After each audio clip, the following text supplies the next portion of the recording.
Shalom, puji nama Tuhan. Mari kita sama-sama menaikkan syukur kita di hadapan Tuhan. Dan biarlah apa yang kita lakukan ini menyenangkan Tuhan. Haleluya.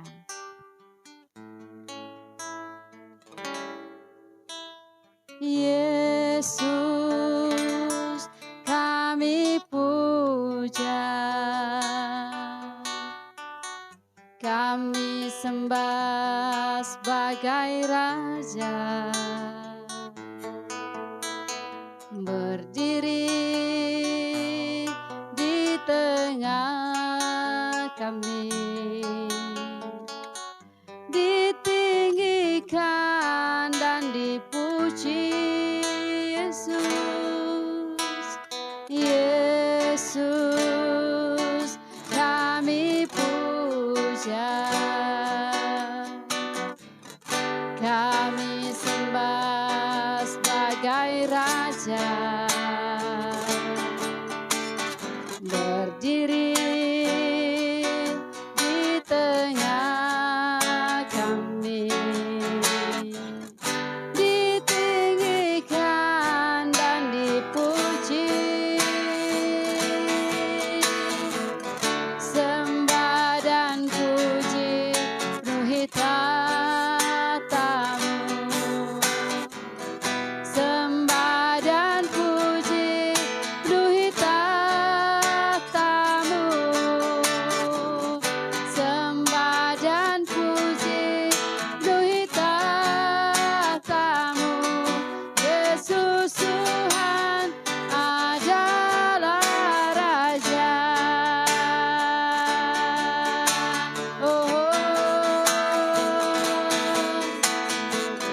Sembah dan puji penuhi tatamu.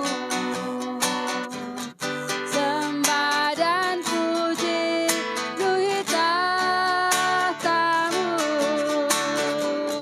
Sembah dan puji penuhi tatamu.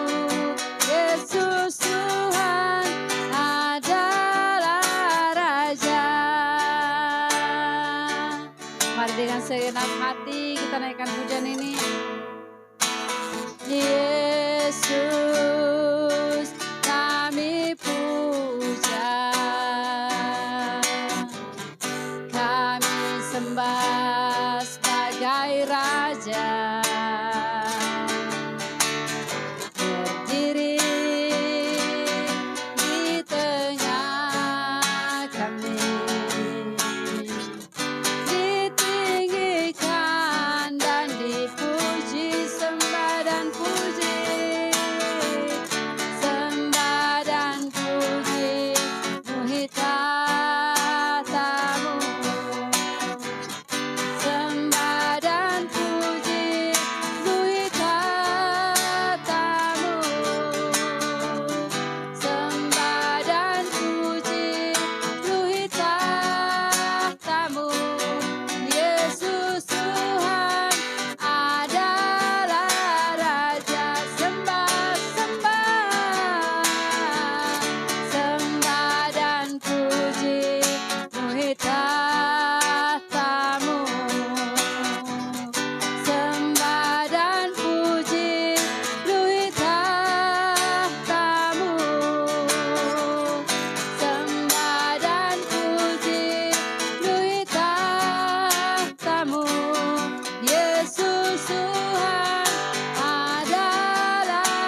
kami datang meninggikan Engkau Tuhan. Haleluya.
Lebih sungguh tinggikan dirimu, mengatasi langit, kebesaranmu Tuhan, mengatasi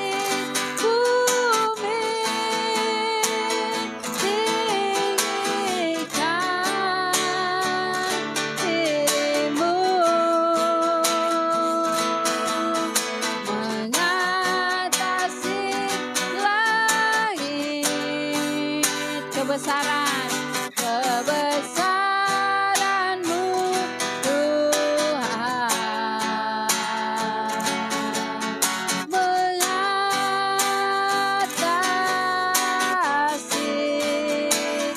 bumi, kejayaanmu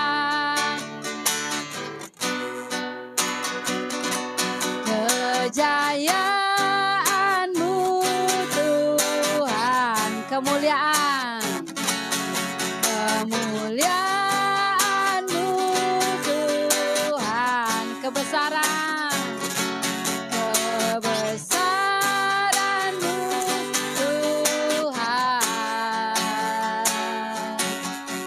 mengatasi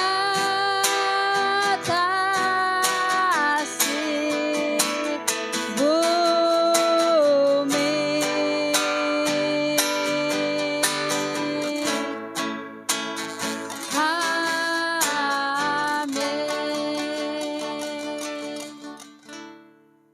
Shalom Bapak Ibu yang dikasihi oleh Tuhan Yesus Kristus. Kita berjumpa lagi dalam pelayanan LOB Ministry pada saat ini.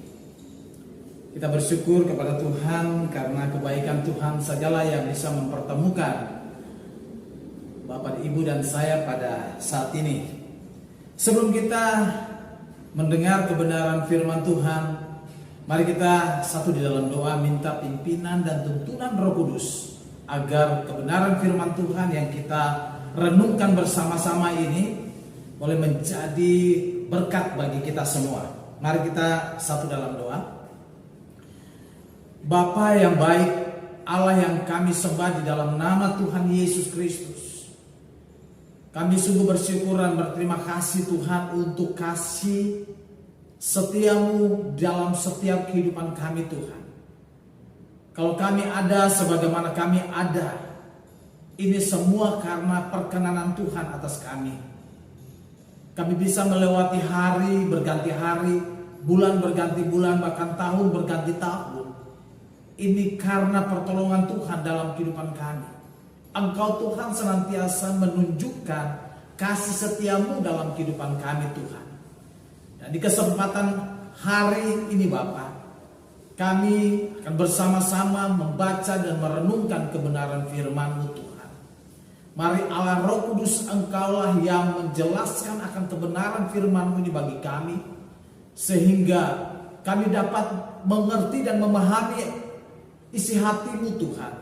Dan Roh Kudus jugalah yang memberikan kami kekuatan, kemampuan untuk kami bisa dapat mempraktekkan akan firman-Mu Tuhan dalam kehidupan kami dari hari ke hari. Sehingga bukan hanya kami sebagai pendengar firman Tuhan, tetapi kami mau menjadi pelaku firman-Mu Tuhan. Urapan Tuhan turun atas kami semua, baik yang mendengar maupun juga yang menyampaikan pada saat ini. Tutup bungkusi kami dengan kuasa darah-Mu Tuhan, dan biarlah Allah Roh Kudus yang mengambil alih jalan pemberitaan firman Tuhan dari awal, pertengahan sampai pada akhirnya. Terima kasih ya Tuhan Yesus, kami menyerahkan waktu ini dari awal, pertengahan sampai pada akhirnya hanya di dalam nama Tuhan Yesus kami berdoa dan kami bersyukur. Haleluya, amin. Bapak Ibu yang terkasih di dalam Tuhan Yesus Kristus, dimanapun Bapak Ibu berada, pada kesempatan hari ini kita akan membaca dan kita akan merenungkan kebenaran firman Tuhan yang terambil di dalam 1 Yohanes atau surat Yohanes yang pertama. Pasal yang pertama kita akan baca sampai dengan ayat yang pertama sampai dengan ayat yang keempat. Jadi surat Yohanes pertama, pasal pertama ayat yang pertama sampai dengan ayatnya yang keempat. Kita akan membaca firman Tuhan ini. Apa yang telah ada sejak semula, yang telah kami dengar, yang telah kami lihat dengan mata kami, yang telah kami saksikan, dan yang telah kami raba dengan tangan kami tentang firman hidup, itulah yang kami tuliskan kepada kamu. Hidup itu telah dinyatakan dan kami telah melihatnya, dan sekarang kami bersaksi dan memberitakan kepada kamu tentang hidup kekal yang ada bersama-sama dengan Bapa dan yang telah dinyatakan kepada kami. Apa yang telah kami lihat dan yang telah kami dengar itu kami beritakan kepada kamu juga, supaya kamu pun beroleh persekutuan dengan kami, dan persekutuan kami adalah persekutuan dengan Bapa dan dengan Anaknya, Yesus Kristus. Dan semuanya ini kami tuliskan kepada kamu, supaya sukacita kami menjadi sempurna. Bapak Ibu yang dikasihi oleh Tuhan Yesus Kristus, tema yang saya berikan pada kesempatan hari ini di dalam 1 Yohanes pasal yang pertama, ayat yang pertama sampai dengan ayat yang keempat. Tema yang saya berikan itu bagaimana kita menjaga atau memelihara persekutuan kita dengan Allah. 5 kitab dalam perjanjian baru ditulis oleh Rasul Yohanes.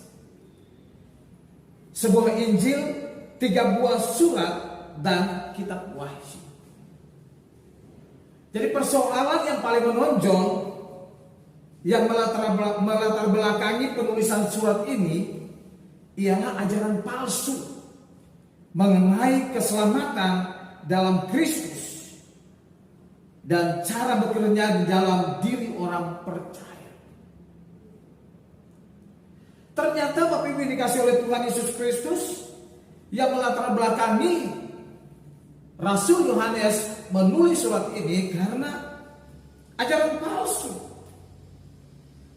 mengenai keselamatan dalam Kristus dan cara bekerjanya di dalam diri orang percaya. Jadi mereka memutarbalikkan kebenaran ini. Jadi hasil dari ajaran palsu mereka masih memutarbalikkan Injil. Dari segi doktrin, ajaran sesat mereka menyangkal bahwa Yesus itu adalah Kristus. Kalau kita bandingkan di dalam Yohanes, surat Yohanes yang pertama ini, di pasal yang kedua ayat yang ke-22. Demikian firman Tuhan mengatakan, siapakah pendusta itu? Bukankah dia yang menyangkal bahwa Yesus adalah Kristus? Dia itu adalah antikristus, yaitu dia yang menyangkal baik Bapa maupun Anak. Jadi Bapak Ibu dikasih oleh Tuhan Yesus Kristus, mereka menyangkal, ajaran ini menyangkal bahwa Yesus itu adalah Kristus. Mereka juga menyangkal bahwa Kristus menjelma menjadi manusia. Kalau kita bandingkan juga di dalam pasal 4 ayat 2 dan 3, firman Tuhan berkata demikian.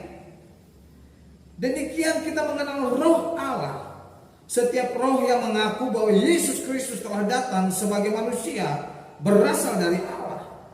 Dan setiap roh yang tidak mengaku Yesus tidak berasal dari Allah, roh itu adalah roh antikristus. Dan tentang dia telah kamu dengar bahwa ia akan datang, dan sekarang ini ia sudah ada di dalam dunia ini. Jadi ajaran palsu ini, mereka mengajarkan bahwa Yesus itu dia tidak menjelma menjadi manusia. Itu dari segi doktrin atau dari segi ajaran sesat ini. Sedangkan dari segi etika, mereka mengajarkan bahwa mentaati perintah Kristus dan hidup kudus dan terpisah dari dosa dan dari dunia tidak diperlukan untuk iman yang menyelamatkan. Jadi menurut ajaran mereka ini bahwa mentaati perintah Kristus itu tidak diperlukan untuk iman yang menyelamatkan. Hidup di dalam kekudusan itu tidak diperlukan untuk iman yang menyelamatkan. Hidup terpisah dari dosa tidak diperlukan untuk iman yang menyelamatkan. Saudara dikasih oleh Tuhan. Inilah yang melatar belakangi sehingga Rasul Yohanes menulis surat ini, karena ada beberapa orang yang terpengaruh dengan ajaran ini, sehingga mereka meninggalkan persekutuan jemaat, mereka meninggalkan iman mereka, mereka meninggalkan kepercayaan mereka kepada Kristus, karena mereka dipengaruhi dengan ajaran palsu, ajaran-ajaran yang tidak didasari dengan kebenaran firman Tuhan. Itu bisa dilihat di dalam 1 Yohanes pasal 2 ayat 19, bagaimana mereka yang dulu hidup bersekutu, hidup berjemaat bersama-sama. Tetapi ketika mereka mendengar ajaran-ajaran palsu ini, ajaran-ajaran sesat ini, mereka meninggalkan persekutuan mereka, persekutuan jemaat, mereka meninggalkan. Jadi maksud atau tujuan Yohanes dalam menulis surat ini adalah untuk membeberkan dan menyangkal doktrin dari etika dan etika yang salah dari para guru palsu ini.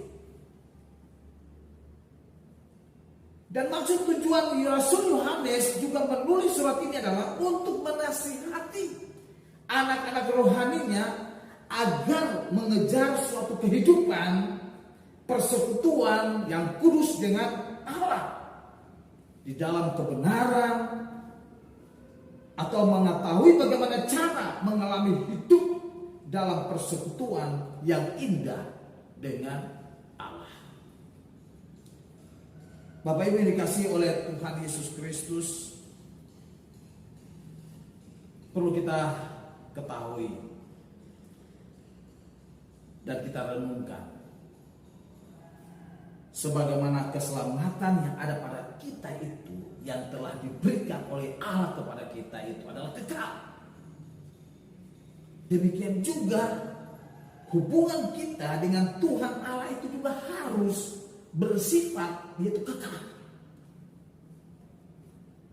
Karena kita telah diangkat menjadi anak-anak Allah. Pada saat kita percaya dan menerima Dia sebagai Tuhan dan Juru Selamat dalam hidup kita, kita diangkat menjadi anak-anaknya. Tetapi Bapak Ibu dikasih oleh Tuhan, persekutuan kita dengan Allah itu juga dapat bisa rusak ketika ada dosa. ketika kita tidak lagi melakukan kehendak Allah, ketika kita tidak lagi menjaga kekudusan hidup kita, ketika kita tidak lagi mengikuti kehendak Allah, ketika kita yaitu mengikuti apa yang menjadi keinginan hati kita, maka persekutuan kita dengan Allah, hubungan kita dengan Allah itu bisa menjadi rusak. Bapak Ibu dikasih oleh Tuhan Yesus Kristus, kita tidak mau hubungan kita dengan Allah itu rusak. Hubungan kita dengan Allah itu tidak lagi harmonis. Akhir-akhir ini memang banyak sekali kita dengar bahwa yang dulunya orang itu dia begitu mencintai Tuhan dengan sungguh-sungguh, begitu hubungan dengan Tuhan begitu luar biasa. Tetapi pada saat dia diperhadapkan dengan berbagai tantangan dan pergumulan hidupnya, dia mulai meninggalkan hubungan persekutuan yang intim dengan Tuhan. Dia mulai meninggalkan iman percayanya kepada Tuhan dan mulai hidup di dalam dunia dosa. Tidak lagi taat kepada perintah Tuhan, tidak lagi melakukan akan kebenaran firman Tuhan, tidak lagi mau hidupnya diatur dan dipimpin, dituntun oleh Tuhan. Saudara dikasih oleh Tuhan. Tapi pada kesempatan hari ini kita akan bersama-sama belajar, kita akan bersama-sama mempraktikkan syarat-syarat apa yang harus kita lakukan supaya kita tetap menjaga dan memelihara, yaitu persekutuan kita dengan Allah itu tetap terpelihara, tetap terjaga. Bapak Ibu dikasih oleh Tuhan, kalau kita kembali kepada kebenaran firman Tuhan, syarat yang pertama supaya kita tetap memelihara hubungan kita dengan Allah itu harmonis, kita tetap menjaga persekutuan kita dengan Allah itu tetap berjalan dengan baik. Syarat yang pertama yaitu kita harus memiliki pengalaman pribadi dengan Kristus. Ini yang dituliskan oleh Yohanes, Rasul Yohanes. Untuk kita memiliki atau mempunyai suatu hubungan yang tetap terjaga, relasi kita dengan Tuhan tetap intim, tetap terpelihara, Rasul Yohanes dia menulis di sini, yaitu kita harus mempunyai suatu pengalaman pribadi dengan Allah, mempunyai suatu pengalaman pribadi dengan Kristus. Itu di dalam pasal yang pertama, ayat yang pertama sampai dengan ayat yang keempat. Apa yang telah ada sejak semula, yang telah kami dengar, yang telah kami lihat dengan mata kami, yang telah kami saksikan, dan yang telah kami raba dengan tangan kami tentang firman hidup, itulah yang kami tuliskan kepada kamu. Hidup itu telah dinyatakan dan kami telah melihatnya, dan sekarang kami bersaksi dan memberitakan kepada kamu tentang hidup kekal yang ada bersama-sama dengan Bapa dan yang telah dinyatakan kepada kami. Apa yang telah kami lihat dan yang telah kami dengar itu kami beritakan kepada kami juga, supaya kamu pun beroleh persekutuan dengan kami, dan persekutuan dengan kami adalah persekutuan dengan Bapa dan dengan anaknya Yesus Kristus. Jadi ada suatu pengalaman pribadi.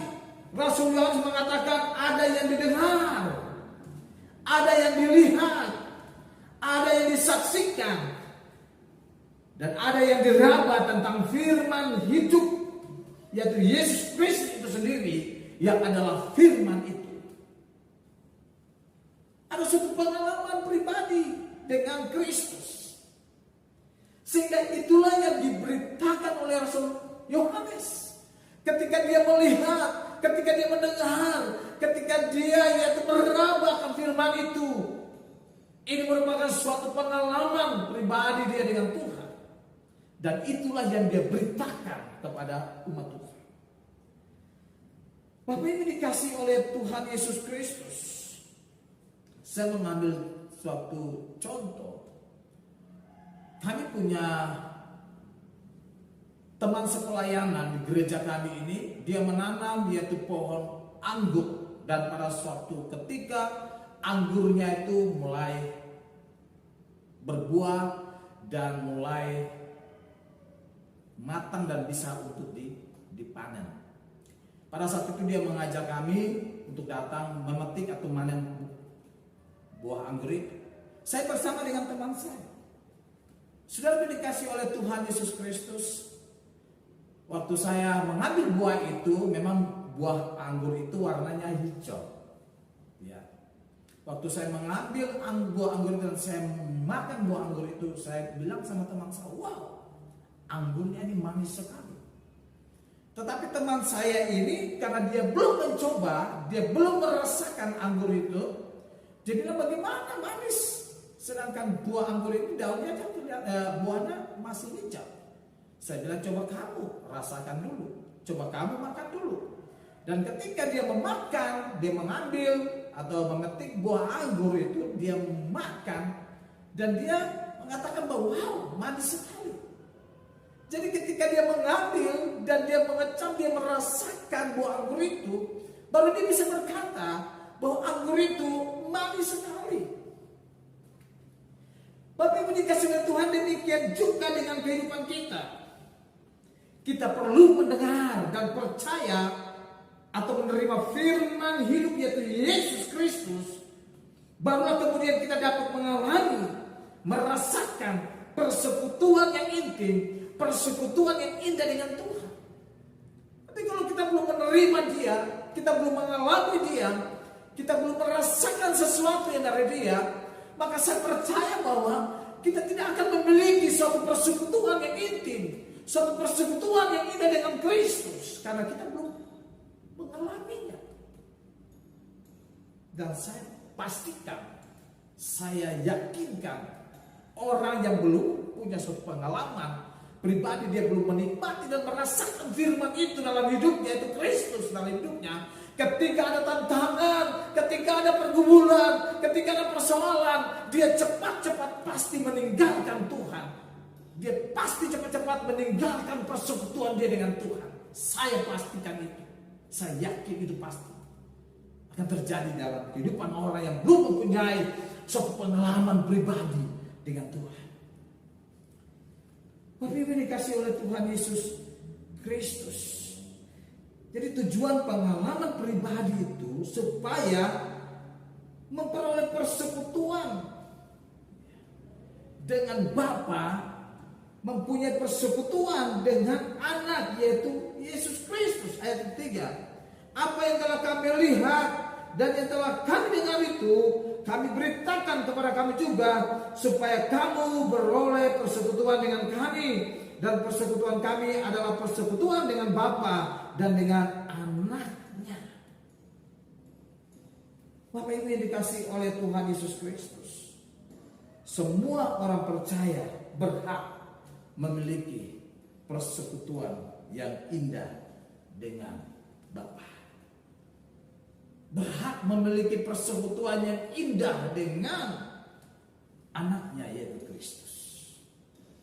Jadi Bapak Ibu dikasih oleh Tuhan Yesus Kristus, bagaimana kita bisa memelihara yaitu persekutuan kita dan intim dengan Allah, yaitu syarat yang pertama, kita harus punya suatu pengalaman pribadi dengan Allah. Kita ambil contoh dalam Alkitab, Rasul Paulus, dia mempunyai suatu pengalaman pribadi dengan Allah. Dia bisa berjumpa dengan Allah secara pribadi. Itulah yang menguatkan dia, sehingga ketika dia diperhadapkan dengan yaitu tantangan hidupnya, dia diperhadapkan dengan ancaman kematiannya, dia diperhadapkan dengan penjara, itu tidak melemahkan iman dia, itu tidak membuat dia mundur untuk melakukan satu hubungan persekutuan yang intim, yang dekat dengan Tuhan. Karena dia punya suatu pengalaman pribadi bersama dengan Tuhan. Itu penting, Bapak Ibu dikasih oleh Tuhan. Bapak Ibu dan saya harus punya pengalaman. Entah itu pengalaman kita pada saat mungkin kita dalam keadaan kondisi yang sakit, Tuhan menyembuhkan kita, itu pengalaman kita dengan Tuhan. itulah yang membuat kita, iman kita, yaitu hubungan kita semakin terus dekat dengan Tuhan. Ataupun pengalaman-pengalaman yang lain yang pernah Bapak Ibu alami. Itu yang membawa kehidupan kita untuk kita tidak mau jauh dari Tuhan. Membawa hubungan kita semakin intim, semakin dekat dengan Tuhan. Berbicara tentang untuk membangun, itu tidak langsung jadi. Kalau kita membangun rumah, tidak hari itu pun rumah jadi. Tetapi bertahap, ada proses. Memang dalam kita, yaitu membangun persekutuan kita dengan Allah, itu bertahap. Ada proses demi proses yang kita harus hadapi. Tetapi itu membuat kita, iman kita tetap semakin teguh, semakin kuat dalam Tuhan.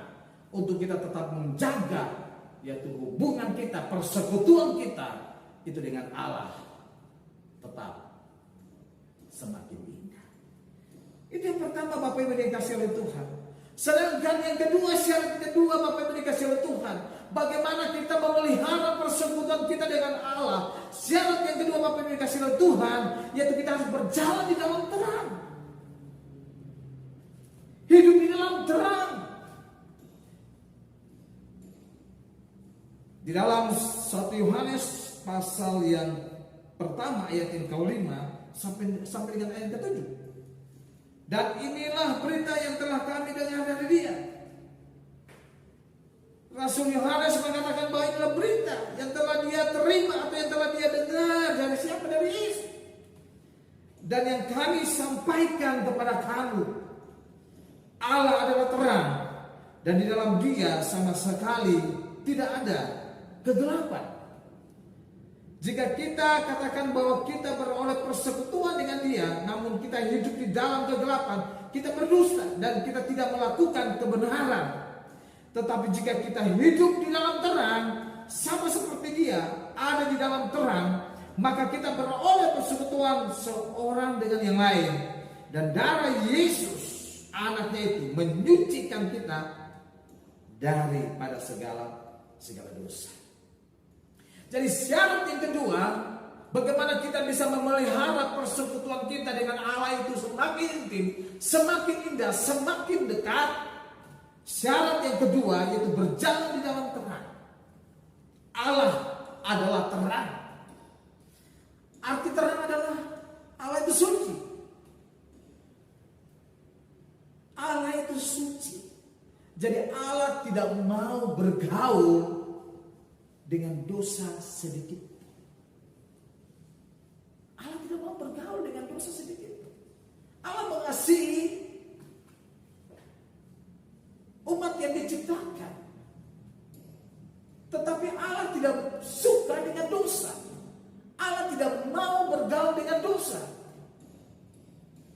Tapi Allah sebenarnya mau bergaul dengan umat yang diciptakan.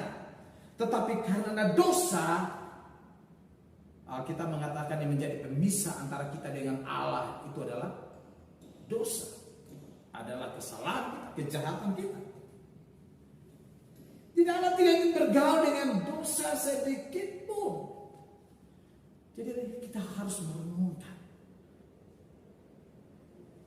Apakah masih ada perbuatan kita yang kita takut diketahui oleh orang lain? Ada perbuatan-perbuatan dosa yang kita lakukan yang kita takut diketahui oleh orang lain atau oleh Allah itu sendiri.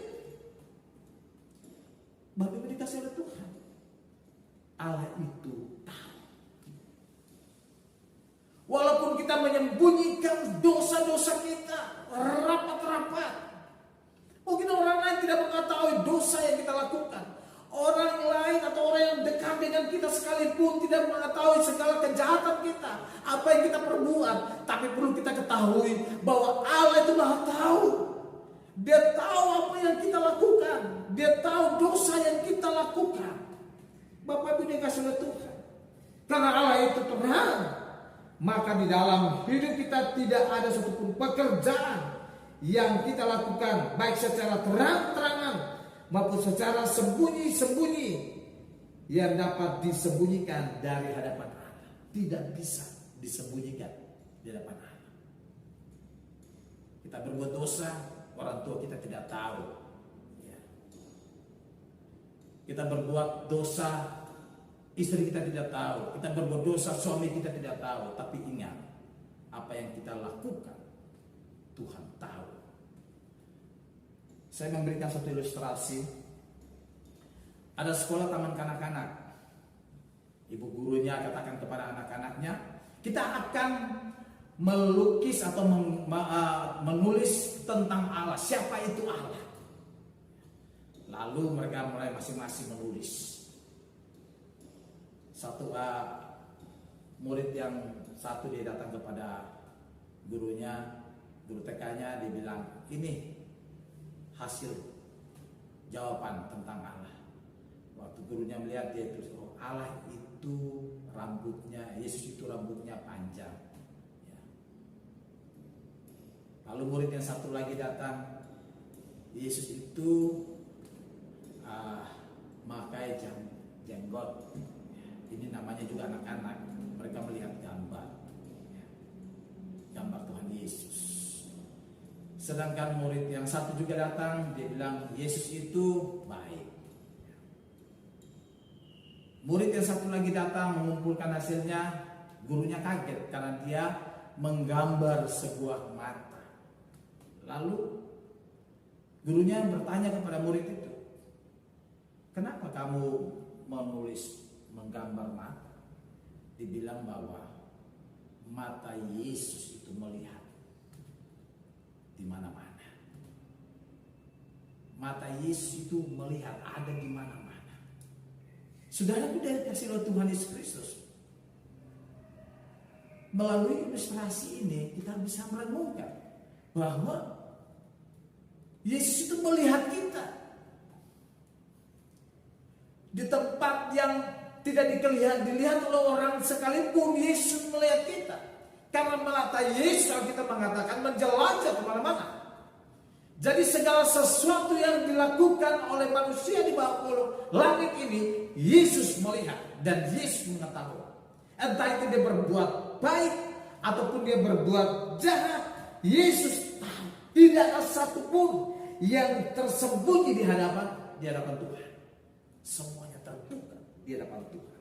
Engkau boleh berdusta, berbohong, menipu temanmu, berdusta orang tuamu, berdusta kepada istrimu, berdusta kepada suamimu, berdusta kepada anakmu. Tetapi di mata Tuhan engkau tidak bisa menipu dan engkau tidak bisa berdusta. Saudara, dikasih oleh Tuhan. Oleh karena itu, bagaimana kita bisa menjaga, memelihara persekutuan kita ini dengan Tuhan? Marilah kita selalu berjalan di dalam terang. Karena Allah itu terang. Kegelapan tidak bisa bersatu dengan terang. Saudara, dikasih oleh Tuhan Yesus Kristus. Arti hidup di dalam terang, semua pekerjaan atau apa yang kita lakukan berada di dalam terang atau sesuai dengan firman Tuhan. Karena itu semua gerak-gerik hidup kita berani diketahui oleh siapa saja tanpa harus disembunyikan di tempat yang gelap. Saudara, dikasih oleh Tuhan Yesus Kristus. Contoh orang yang hidup di dalam terang, ya, ialah dia mengaplikasikan hidupnya dari hari ke hari. Itu dia hidup dengan penuh dengan kasih, penuh dengan sukacita, penuh dengan damai sejahtera, penuh dengan kesabaran, kemurahan, kebaikan dan kesetiaan. Itu di dalam Galatia pasal 5 ayat 2. Tetapi arti hidup di dalam kegelapan, orang yang hidup dalam kegelapan itu dia tidak mau bersekutu dengan Allah. Dia tidak mau melakukan kebenaran dan dia tidak mau bersekutu dengan saudara-saudara seiman. Karena dia tidak bisa bersatu. Kegelapan tidak bisa bersatu dengan terang. Itu kita bisa baca, dan perbuatan-perbuatan mereka setiap hari itu kita bisa baca di dalam Galatia pasal 19 ayat 21. Perbuatan daging, perbuatan perjabulan, kecemaran, hawa nafsu, penyembahan berhala, sihir, perseteruan, perselisihan, iri hati, amarah, kepentingan diri sendiri, percideraan, roh pemecah, kedengkian, kemabukan, pesta pora, dan lain-lain. Saudara dikasih Tuhan, inilah tidak orang yang hidup di dalam kegelapan. Jadi bagaimana kita bisa memelihara persekutuan kita dengan Tuhan? Kita harus berjalan di dalam terang. Berjalan di dalam terang. Karena Allah, Yesus itu adalah terang. Sedangkan syarat yang ketiga Bapak Ibu dikasih Tuhan, bagaimana kita bisa memelihara persekutuan kita intim dengan Tuhan. Terpelihara terus hubungan kita dengan Tuhan semakin indah, semakin baik. Kalau yang pertama, saudara dikasih Tuhan harus punya suatu pengalaman pribadi dengan Allah. Yang kedua harus berjalan di dalam terang. Dan yang ketiga, Bapak Ibu dikasih oleh Tuhan, harus ada pengakuan dosa. Kita baca di dalam 1 Yohanes pasal 1 ayat 8 sampai dengan 10. Jika kita berkata bahwa kita tidak berdosa, maka kita menipu diri kita sendiri, dan kebenaran tidak ada di dalam kita. Jika kita mengaku dosa kita, maka Ia adalah setia dan adil, sehingga Ia akan mengampuni segala dosa kita dan menyucikan kita dari segala kejahatan. Jika kita berkata bahwa kita tidak ada berbuat dosa, maka kita membuat Dia menjadi pendusta, dan firman-Nya tidak ada di dalam kebenaran dalam kita. Saudara dikasih oleh Tuhan Yesus Kristus, cara untuk kita kembali bersekutu dengan Allah adalah mengakui dosa kita. Mengakui dosa kita. Kalau kita baca dan kita merenungkan firman Tuhan, pengalaman itu Raja Daud ketika dia masih menutupi dosa-dosanya, dia katakan bahwa dia tidak mengalami sesuatu yang luar biasa dalamnya. Bahkan dia hidup dalam, yaitu tulang-tulangnya menjadi kering, hidup dalam tekanan-tekanan dihadapi. Ketika dia menyembunyikan dosanya, tetapi ketika dia datang kepada Tuhan, dia mengakui segala dosanya, dia terbuka di hadapan Tuhan. Sudah dikasih oleh Tuhan Yesus Kristus, maka ada kekuatan yang baru Tuhan berikan bagi dia. Ada sukacita, ada sorak-sorai, ada kemenangan. Dia diraih atau yang diperoleh oleh Daud. Bapak Ibu dikasih oleh Tuhan Yesus Kristus. Jadi cara untuk kita kembali bersekutu dengan Allah adalah mengakui dosa kita. Karena itu janganlah kita berdalih lagi atau pura-pura tidak tahu akan dosa-dosa yang telah dilakukan, baik dalam hati maupun di dalam pikiran-pikiran kita. Saudara dikasih oleh Tuhan Yesus Kristus, contoh ya sehari-hari dalam kehidupan kita ada iri hati lah, melihat orang lain berhasil sukses, orang lain hidupnya kaya, mulai ada iri hati. Wah, mulai muncul iri hati, tidak suka dengan orang itu. Orang itu mendapatkan sesuatu sehingga hidupnya yaitu serba ada, mewah, kaya, itu karena hasil korupsinya atau hasil pekerjaan yang tidak jujur. Mulai ada iri hati, amarah. Sudah dikasih oleh Tuhan. Ataupun juga menipu orang lain. Saudara dikasih oleh Tuhan hal ini, kita harus mengakui kalaupun ada hal yang kita lakukan dalam kehidupan kita. Kita harus mengakui dosa-dosa kita. Ataupun mungkin ada pikiran-pikiran kotor. Ataupun mungkin yaitu kita melihat sesuatu yang tidak berkenan depan Tuhan. Kita harus mengakui itu di hadapan Tuhan. Karena Alkitab berkata di dalam yaitu 1 Yohanes pasal 1 ayat 9 tadi, Bapak Ibu dikasih oleh Tuhan Yesus Kristus. Jika kita mengaku dosa kita, maka Ia adalah setia dan adil, sehingga Ia akan mengampuni segala dosa kita dan menyucikan kita dari segala kejahatan kita. Ketika kita mengaku dosa kita, Dia Allah yang setia dan adil. Dia mau mengampuni segala dosa kita, segala perbuatan jahat kita. Dia mau mengampuni, asalkan kita mau mengaku akan dosa-dosa kita. Saudara dikasih oleh Tuhan Yesus Kristus, hati-hati dengan jebakan iblis. Kadang ketika kita berbuat dosa, iblis katakan, itu dosamu itu kecil, nggak usah diakui pun juga nggak apa-apa.